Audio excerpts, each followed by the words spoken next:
Warga Pampang 5, Kecamatan Panakukang, Kota Makassar, Sulawesi Selatan ini alami luka di bagian betisnya usai digigit buaya. Akibat gigitan buaya ini, kakek Sam harus mendapatkan 25 jahitan di betis kanannya. Kejadian ini bermula saat kakek Sam bersama istrinya dan juga cucunya mencari sayur di Sungai Lakang.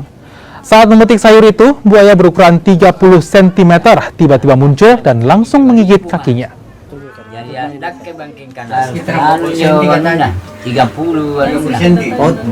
Sebesar apa itu Pak? Tangan? Kayak tangan besarnya? Kamu lumpuna. Oh, yang 30 itu. oh 30 di. Tete siapa kena kok? Tete 11. Besar tadi. Oh, itu nak mai ki. Lama banyak buaya gang papa. Gampang padi. Saya dengar laporan-laporan begitu, setiap air pasang surut, pasang itu dia naik ikut. Dia di tanahnya orang itu, pergi bertelur. Oh begitu ya? Iya. Cuman untuk jumlah pastinya udah ditahu Pak ya? Untuk jumlah Kalau sering Cuma yang sering kita lihat itu 3 ekor.